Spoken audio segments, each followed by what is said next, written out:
आपका स्वागत है हमारे YouTube चैनल रिलैक्स माइंड में। जय श्री कृष्णा मित्रों, यह बात आप सभी ने अक्सर सुनी होगी कि कुछ लोग कहते हैं भगवान हमारा साथ नहीं देते या ईश्वर हमारी मदद नहीं करते। लेकिन क्या आपने कभी सोचा है कि ऐसा क्यों होता है? और किसी किसी को डोट भगवान साथ क्यों नहीं देते हैं? कुछ लोगों को आपने यह भी कहते सुना होगा कि भगवान हमेशा मेरे साथ है या ईश्वर हर समय मेरी सहायता करते हैं। दोस्तों, भगवान उन्हीं का साथ देते हैं जिनके कर्म अच्छे होते हैं, जिनके कर्म का उद्देश्य अच्छा होता है, जिनके कार्य का उद्देश्य दूसरों को सुख पहुंचाना होता है। ईश्वर सिर्फ ऐसे लोगों की ही मदद करते हैं। दोस्तों, इसी संदर्भ में आज हम आपको एक कहानी सुनाते हैं। यह कहानी बड़ी ही शिक्षाप्रद और महत्वपूर्ण होने वाली है, तो आप इस कहानी को अंत तक जरूर सुनिए। कहानी शुरू करने से पहले अगर आप हमारे चैनल पर पहली बार आए हैं तो चैनल को सब्सक्राइब अवश्य करें, साथ ही बेल आइकन को ऑन करें ताकि हमारे हर नए वीडियो की सूचना सबसे पहले आप तक पहुंचे। अगर आप भगवान भोलेनाथ के सच्चे भक्त हैं तो कमेंट बॉक्स में लिखिए हर हर महादेव। दोस्तों, प्राचीन काल की बात है। एक नगर में एक ब्राह्मण रहता था। वह बहुत ही निर्धन था। उस ब्राह्मण का नाम धर्मदत्त था और वह भगवान भोलेनाथ का परम भक्त था। ब्राह्मण का जीवनयापन केवल पुरोहिता से होता था और इसी से जो भी प्राप्त होता उसी से वह अपने परिवार का भरण पोषण करता था। लेकिन ब्राह्मण की जो पत्नी थी वह इस काम से संतुष्ट नहीं थी। वह उसे बार बार कहती रहती कि हे स्वामी, आप किसी अन्य नगर जाकर कुछ और कार्य क्यों नहीं करते? आखिर इस तरह से यदि आपका काम चलेगा तो परिवार का भरण पोषण कैसे होगा? इसके लिए आपको अतिरिक्त कमाना पड़ेगा, इससे काम नहीं चल पाएगा। धर्मदत्त पहले तो उसकी बातों को चुपचाप सुनता रहा, लेकिन जब यह शिकायतें रोज की बात हो गई तो वह तंग आ गया। एक दिन उसने नी लिया कि वह नगर से बाहर जाकर कोई कार्य करेगा। उसने अपनी पत्नी से कहा, प्रिय, हमारे जाने की तैयारी कर दो, मैं कल प्रातः ही प्रस्थान करूंगा। ब्राह्मणी ने अपने पति के लिए उसके पास उपलब्ध कपड़े तैयार किए, थाली लौटा और खाने के लिए रोटियां तैयार करके रख दी। थोड़ी सी दाल, दो उबले हुए आलू और नमक पोटली में बांध कर रख दिया। सुबह होते ही धर्मदत्त ने अपना सामान उठाया और पत्नी से विदाई ली, परंतु वह कहाँ जाएगा यह उसने निश्चित नहीं किया था। फिर भी शहर से जाने की उसने राह पकड़ ली। जो रास्ता शहर से बाहर जाता था उसी पर वह चल पड़ा। रास्ता कच्चा था जो घने जंगलों से होकर जाता था। पैदल चलते चलते दोपहर हो गई।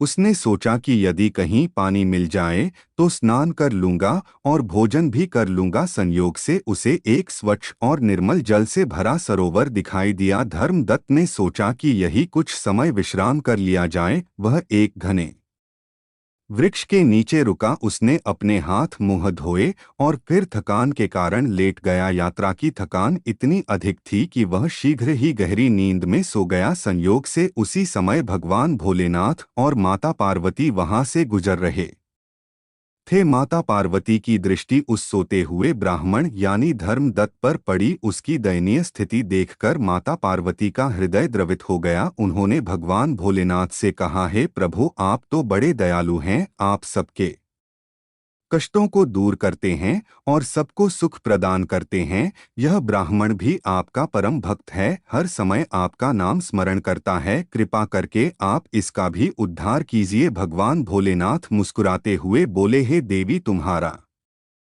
हृदय अत्यंत कोमल है, इसीलिए तुम सदैव सभी की सहायता करना चाहती हो, किंतु यह संसार कर्मों के नियम से चलता है। प्रत्येक मनुष्य को अपने कर्मों के अनुसार ही फल प्राप्त होता है। परंतु माता पार्वती ने आग्रह किया, नहीं स्वामी, इस ब्राह्मण पर आपको दया करनी ही होगी। मैं आपसे और कुछ नहीं मांगूंगी, किंतु इसकी सहायता अवश्य करनी होगी। माता पार्वती की जिद के कारण भगवान भोलेनाथ सोते हुए उस ब्राह्मण के पास पहुँचे और उन्होंने उस ब्राह्मण की खाने की पोटली जो थी उसको खोल करके देखा। उन्होंने देखा कि उसमें दो उबले हुए आलू रखे थे। भगवान भोलेनाथ ने वे दोनों उबले हुए आलू उठाए और उनकी जगह दो ताज़े स्वादिष्ट लड्डू रख दिए। और वे दोनों वहां से चले गए। फिर भगवान भोलेनाथ ने माता पार्वती से कहा, हे देवी, अब इसका प्रबंध हमने कर दिया है। दोस्तों, धर्मदत्त गहरी नींद में सो रहा था। उसे इस घटना का कोई आभास ही नहीं था। उसे कुछ भी पता नहीं था कि क्या हुआ। जब उसकी आंख खुली तो संध्या का समय हो चला था। उसे भूख लग रही थी तो उसने तुरंत अपनी भोजन की पोटली उठाई। जैसे ही उसने पोटली खोली, उसकी आंखें आश्चर्य से फैल गई। उस पोटली में आलू के स्थान पर दो ताजे सुगंधित लड्डू रखे हुए थे। लड्डुओं को देखकर उसकी भूख और भी बढ़ गई। वह मन ही मन सोचने लगा कि शायद किसी जजमान के घर से लड्डू आ गए होंगे। उसने बिना देर किए एक लड्डू उठाया और तुरंत खा लिया। लेकिन जैसे ही उसने एक लड्डू खाया, उसे बड़ा आश्चर्य हुआ कि पोटली में दो लड्डू खाने से फिर ना जाने कहां से दो लड्डू और आ गए। अब ऐसा करते करते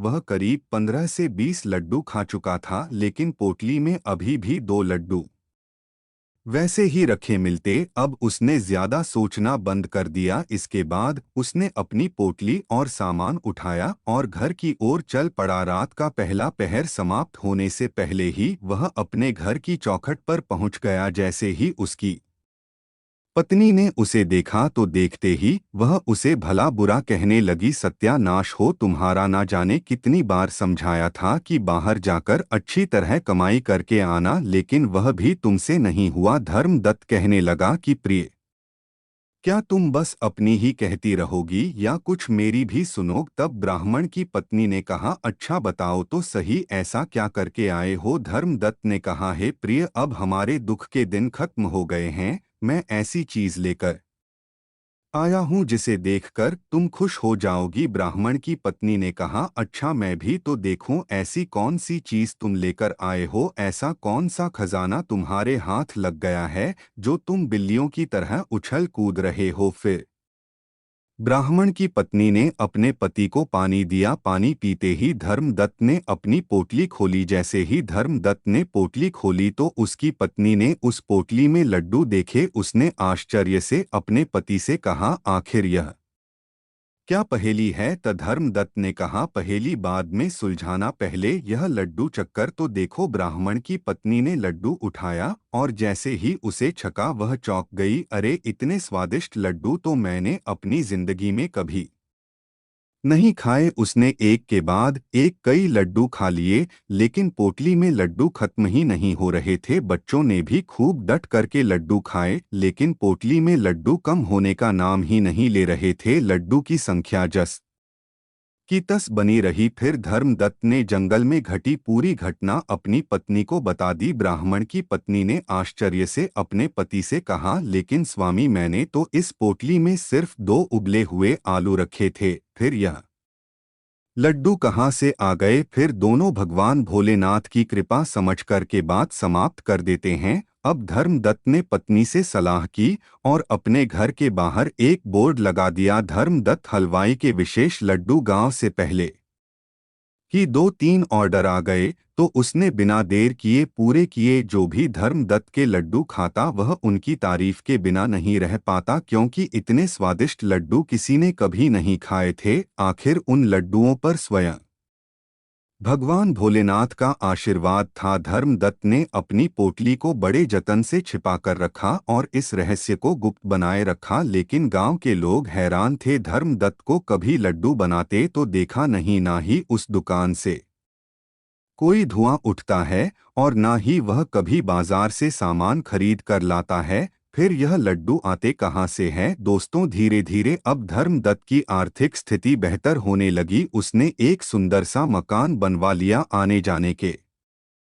लिए एक घोड़ा भी खरीद लिया और अपनी पत्नी को सोने चांदी के गहने खरीद लिए। उसकी पत्नी अब आभूषणों से लदी पदी दिखने लगी। पत्नी की सलाह पर धर्मदत्त ने अब राज दरबार में भी आना जाना शुरू कर दिया। दोस्तों, कहते हैं कि जब किसी का नाम ऊंचा होता है तो उसके साथ जलने वाले भी बढ़ जाते हैं। गांव में कुछ लोग धर्मदत्त की तरक्की से ईर्ष्या करने लगे। जलन के मारे कुछ लोग उसकी चुगली करने राज दरबार तक पहुंच गए। इसी बीच किसी दुश्मन ने धर्मदत्त की रहस्यमय पोटली के बारे में जान लिया था और यह बात राजा के कानों तक भी पहुंच चुकी थी। राजा को बताया गया कि महाराज, ऐसी अनमोल वस्तु तो एक साधारण ब्राह्मण के पास नहीं होनी चाहिए। यह तो राजमहल की संपत्ति होनी चाहिए। राजा ने सोचा, हमारा इतना बड़ा महल है, महल में प्रतिदिन भंडारे चलते हैं, हमारी विशाल सेना है, बड़ा रसोई घर है, यह चमत्कारी लड्डू की पोटली तो मेरी रसोई में होनी चाहिए थी। आखिर इस ब्राह्मण को इस लड्डू की पोटली की क्या जरूरत? राजा ने तुरंत अपने सैनिकों को भेजकर धर्मदत्त को दरबार में बुला लिया। जब वह दरबार में पहुंचा तो राजा ने सीध उसकी रहस्यमय पोटली की मांग कर डाली। धर्मदत्त ने पहले तो काफी सोच विचार किया, लेकिन वह राजा की आज्ञा की अवहेलना नहीं कर सकता था। आखिर एक साधारण ब्राह्मण के लिए राजाज्ञा का विरोध करना असंभव था। यदि मैंने मना किया तो राजा बलपूर्वक इसे छीन लेगा।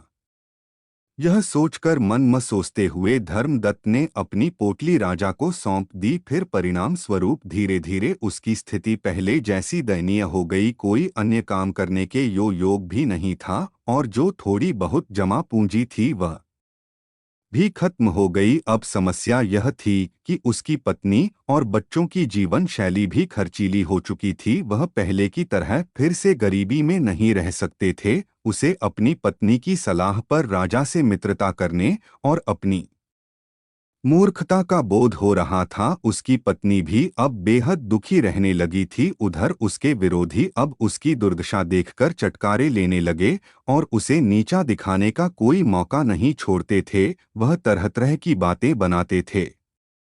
ब्राह्मण की पत्नी ने ब्राह्मण से कहा, स्वामी, आपको फिर से उसी स्थान पर जाना चाहिए जहां भोलेनाथ ने हम पर कृपा की थी। हो सकता है कि भगवान भोलेनाथ फिर से हमारी मदद करें। कई बार आग्रह करने के बाद आखिरकार ब्राह्मण धर्मदत्त ने दोबारा यात्रा करने का निश्चय किया। ब्राह्मण की पत्नी ने पहले की तरह ही उसकी यात्रा की पूरी तैयारी कर दी। दोस्तों, इस बार भी धर्मदत्त सुबह होते ही यात्रा पर निकल पड़ा। दोपहर होते होते वह उसी सरोवर के किनारे पहुंच गया जहां लगभग 3 साल पहले उसे भगवान भोलेनाथ का आशीर्वाद प्राप्त हुआ था। वह वृक्ष की घनी छाया में लेट गया और अधिक थकान के कारण शीघ्र ही गहरी नींद में सो गया। अब इसे संयोग ही कहेंगे कि उसी समय भगवान भोलेनाथ और माता पार्वती वहां से गुजर रहे थे। जब माता पार्वती की दृष्टि उस सोते हुए ब्राह्मण पर पड़ी, यानी धर्मदत्त पर पड़ी, तो उन्हें कुछ याद आया। माता पार्वती ने तुरंत भगवान भोलेनाथ से कहा, हे स्वामी, क्या आपको स्मरण है, आज से करीब 3 साल पहले हम इसी स्थान से गुजरे थे और यह वही ब्राह्मण है जिसकी आपने सहायता की थी। लेकिन देखिए स्वामी, इसकी स्थिति में कोई बदलाव नहीं आया। यह ब्राह्मण अब भी वैसा ही गरीब और दयनीय है जैसा पहले था। दोस्तों, माता पार्वती को बड़ा आश्चर्य हुआ कि यह कैसे हो सकता है। फिर आगे माता पार्वती भगवान भोलेनाथ का हाथ पकड़ कर के कहने लगी, चलो स्वामी, उस ब्राह्मण के पास जाते हैं। दोस्तों, फिर माता पार्वती जबरदस्ती हाथ पकड़ करके भगवान भोलेनाथ को धर्मदत्त के पास ले गई। भगवान भोलेनाथ तो सर्वज्ञानी थे, वह पहले से ही सब कुछ जानते थे। उन्हें भली भांति ज्ञात था कि धर्मदत्त की चमत्कारी पोटली कहाँ और कैसे चली गई। दोस्तों, भगवान भोलेनाथ ने बार ब्राह्मण धर्मदत्त की पोटली में लड्डुओं के बजाय 2 ईंट रख दी और उसे पुनः बांध दिया। माता पार्वती ने आश्चर्यचकित होकर भगवान भोलेनाथ से पूछा, स्वामी, आपने इस बार लड्डू क्यों नहीं रखे? तब भगवान भोलेनाथ मुस्कुराए, लेकिन उन्होंने कोई उत्तर नहीं दिया। कुछ समय बाद जब धर्मदत्त की आंख खुली तो उसने झटपट सरोवर में स्नान किया और प्रभु भोलेनाथ का नाम लेते हुए पोटली खोली। जैसे ही उसने पोटली खोली तो वह देख करके हैरान हो गया कि पोटली में से एक ईंट निकली और वह ईंट सीधा उसके माथे पर जोर से लगी। जोरदार झटका लगने से धर्मदत्त की आंखों के आगे अंधेरा छा गया और वह अचेत होकर जमीन पर गिर पड़ा। करीब आधे घंटे के बाद जब उसे होश आया तो उसने अपने माथे पर बड़ा सा उभार देखा और उसकी एक आंख नीली पड़ चुकी थी। वह सोच में पड़ गया कि प्रभु भोलेनाथ की यह कैसी कृपा। मन ही मन उसे हंसी भी आ रही थी और क्रोध भी वह सोचने और समझने की अवस्था में नहीं था। फिर उसकी निगाह पोटली के अंदर पड़ी ईंट पर गई। उसने देखा कि पोटली में अभी भी दो ईंटें थी। एक ईंट इसको जो लगी थी वह बाहर पड़ी थी। उसे लगा कि इसमें भी प्रभु भोलेनाथ की कोई लीला छिपी होगी। इसके बाद उसने उन ईंटों को समेट लिया और अपने बाकी सामान को डोट उठाया और घर की ओर निकल पड़ा। आधी रात को जब धर्मदत्त अपने घर पहुंचा तो उसकी पत्नी बेसब्री से उसका इंतजार कर रही थी। लेकिन धर्मदत्त की दयनीय हालत देखकर वह चौंक गई। वह बहुत दुखी हो गई। उसे यह शंका थी कि उसका पति खाली हाथ घर लौट आया है। धर्मदत्त ने भी अपनी पत्नी से पोटली के बारे में कुछ नहीं कहा। उसने चुपचाप हाथ मुंह धोकर भोजन किया और सो गया। लेकिन ब्राह्मण की पत्नी को बिना पोटली देखे चैन नहीं आ रहा था। आधी रात को वह दबे पांव उठी और धीरे धीरे पोटली को खोला। जैसे ही उसने पोटली खोली तो एक ईंट सीधी उसके माथे पर जा लगी। ईंट के लगने पर उसकी चीख निकल गई और वह हा राम कहते हुए वह बेहोश होकर जमीन पर गिर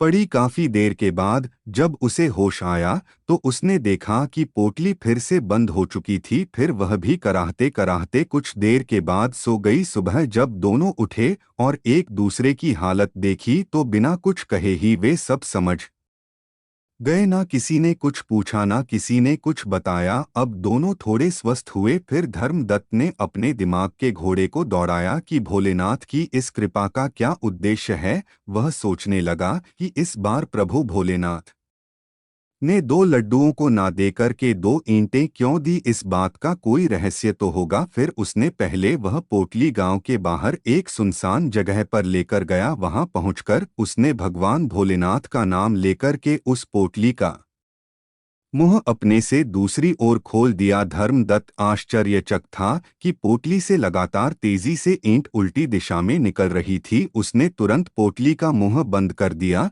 लेकिन जब उसने दोबारा देखा तो पोटली में अब भी दो ईंट मौजूद थी। अब उसे प्रभु भोलेनाथ की कृपा और उनकी इस लीला का गढ़ रहस्य समझ में आ चुका था। जो था युद्ध, हाँ, राजा से युद्ध करके अपनी पोटली वापस लेना ही भगवान भोलेनाथ की मंशा थी। फिर धर्मदत्त चुपचाप पोटली लेकर अपने घर लौट आया। अब उसने राजा के पास एक संदेश भेजा कि महाराज, मेरी लड्डू वाली पोटली मुझे वापस लौटा दो और आधा राज्य भी दे दो, अन्यथा युद्ध के लिए तैयार रहो। ब्राह्मण धर्मदत्त का यह संदेश राजा को अजीब और हास्यास्पद लगा। उसने कहा कि एक साधारण ब्राह्मण मुझसे युद्ध की बात कर रहा है। राजा ने तुरंत अपने सिपाहियों को आदेश दिया कि इस पागल ब्राह्मण को पकड़कर मेरे समक्ष हाजिर करो। सिपाही पूरी तैयारी के साथ धर्मदत्त के घर की ओर बढ़े और ललकार हुए बोले, हे ब्राह्मण, बाहर आओ, राजा का आदेश है।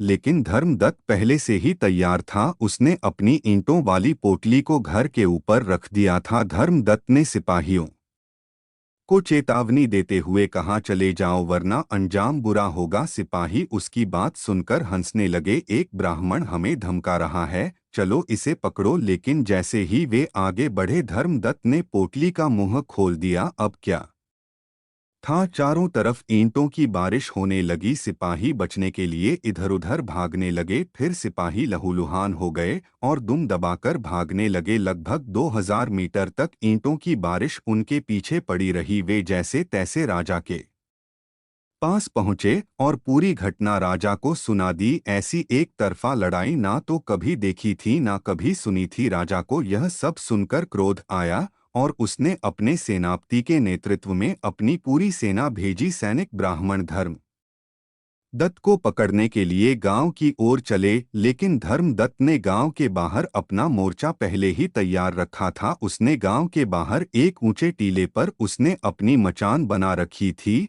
और पोटली लेकर चढ़ गया था। जैसे ही सैनिक नजदीक आए तो धर्मदत्त ने पोटली का मुंह उनकी ओर खोल दिया। अब सैनिकों के पास इस अद्भुत अस्त्र से बचने का कोई उपाय नहीं था। ईंटों की लगातार बारिश हो रही थी, तीर और भाले सब असर हो रहे थे। चारों ओर चीख पुकार मची हुई थी। सैनिक त्राहिमाम करते हुए पीछे की तरफ भाग रहे थे। अब जब यह चौंकाने वाली खबर राजा के पास पहुंची तो राजा ने तुरंत मंत्रियों के साथ एक बैठक बुलाई और विचार विमर्श किया कि अब इस ब्राह्मण से कैसे निपटा जाए। उनके कई वरिष्ठ मंत्री संधि के पक्ष में थे। वे जानते थे कि राजा ने उस ब्राह्मण की पोटली को बलपूर्वक छीन लिया था और ब्राह्मण के साथ कोई दैवीय शक्ति उसका साथ दे रही है। अंततः विवश होकर राजा ने एक संधि दूत ब्राह्मण धर्मदत्त के पास भेज दिया। धर्मदत्त ने अपनी दोनों शर्तों को फिर से दोहराई कि मेरी पोटली मुझे वापस लौटा आओ और मुझे आधा राज्य दो। अगर मेरी यह दोनों शर्तें राजा को डोट